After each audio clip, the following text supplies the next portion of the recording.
Assalamualaikum warahmatullahi wabarakatuh. Kembali lagi dengan saya.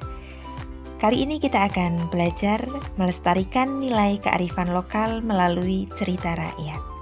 KD yang akan kita pelajari pada hari ini yakni KD 3.8, membandingkan nilai dan kebahasaan cerita rakyat dengan cerpen. KD 3.8 terdapat 3 indikator. Yang pertama, mengidentifikasi karakteristik bahasa hikayat. Yang kedua, menganalisis penggunaan bahasa dalam cerpen dan hikayat. Dan yang ketiga, menganalisis nilai-nilai dalam teks hikayat dan dalam cerpen. Tujuan pembelajaran hari ini yang pertama, peserta didik dapat mengidentifikasi karakteristik bahasa hikayat dengan cermat. Yang kedua, peserta didik dapat menganalisis penggunaan bahasa dalam cerpen dan hikayat dengan cermat. Dan yang ketiga, peserta didik dapat menganalisis nilai-nilai dalam teks hikayat dan dalam cerpen dengan cermat. Manfaat kita mempelajari KD 3.8 yakni dapat memotivasi dan menghibur. Memotivasi, nanti kalian akan menemukan nilai-nilai dalam teks hikayat dan dalam cerpen. Dari nilai-nilai tersebut diharapkan dapat memotivasi kalian dalam kehidupan sehari-hari. Serta setelah kalian membaca teks hikayat dan teks cerpen, dapat menghibur kalian dari isi cerita teks tersebut. Materi yang pertama, mengidentifikasi karakteristik bahasa hikayat. Karakteristik bahasa hikayat yang pertama menggunakan konjungsi. Konjungsi di sini nanti ada konjungsi urutan waktu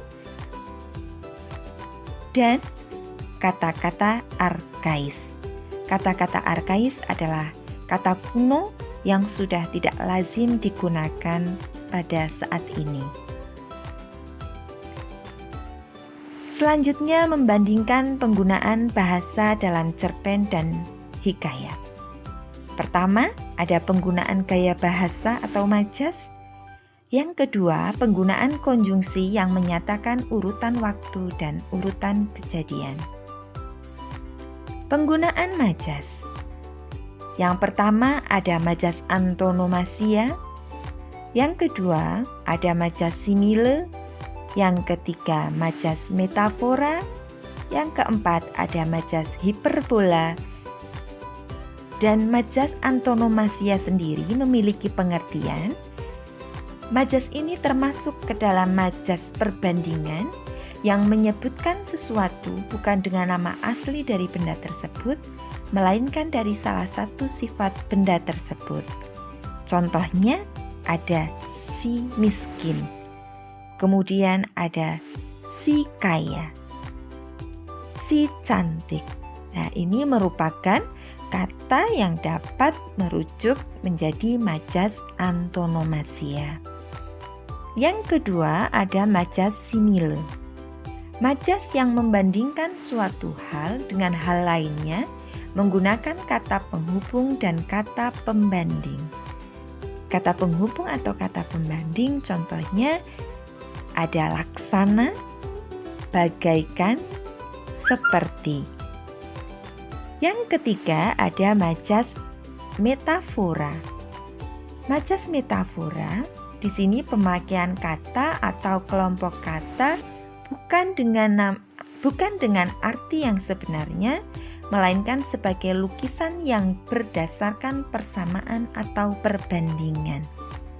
Contohnya dalam kalimat Tuti merupakan anak emas kedua orang tuanya. Anak emas di sini merujuk kepada majas antonomasia karena Tuti disamakan atau dibandingkan dengan emas. Emas itu sesuatu yang berharga. Sama halnya dengan Tuti, merupakan anak yang berharga bagi kedua orang tuanya. Ada majas hiperbola.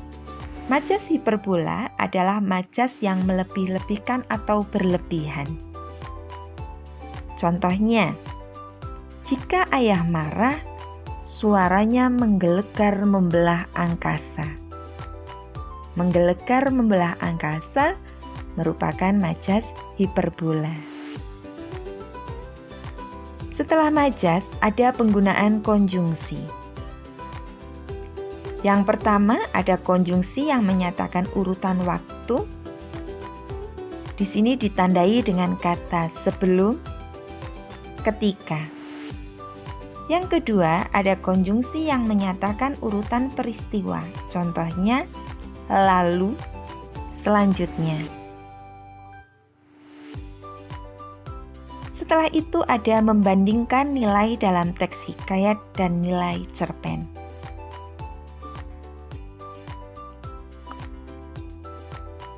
Nilai dalam teks hikayat dan nilai cerpen sudah dipelajari di pertemuan sebelumnya.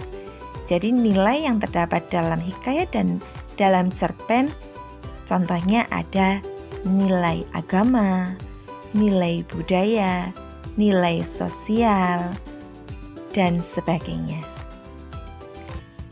KD yang kedua ada KD 4.8, yakni membandingkan cerita rakyat atau hikayat ke dalam bentuk cerpen dengan memperhatikan isi dan nilai-nilai. Indikatornya ada 2. Yang pertama, membandingkan alur cerita dalam hikayat dan cerpen. Yang kedua, mengubah teks hikayat ke dalam cerpen. Tujuan pembelajaran yang pertama, peserta didik dapat membandingkan alur cerita dalam hikayat dan cerpen dengan cermat. Yang kedua, peserta didik dapat mengubah teks hikayat ke dalam cerpen dengan penuh tanggung jawab. Membandingkan alur cerita dalam hikayat dan cerpen. Alur dalam hikayat menggunakan alur maju dan alur berbingkai.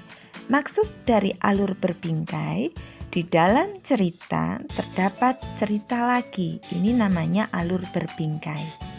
Yang kedua, dalam cerpen penggunaan alur bisa berpola maju, mundur, bahkan maju mundur atau campuran.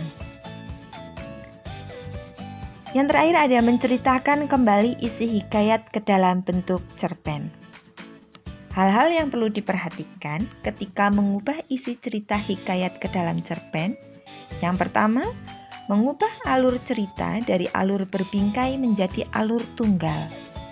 Yang kedua, menggunakan bahasa Indonesia saat ini. Yang ketiga, menggunakan gaya bahasa yang sesuai. Yang keempat, tetap mempertahankan nilai-nilai yang terkandung dalam hikayat. Sekian untuk materi KD 3.8 dan 4.8. Semoga bermanfaat. Terima kasih. Assalamualaikum warahmatullahi wabarakatuh.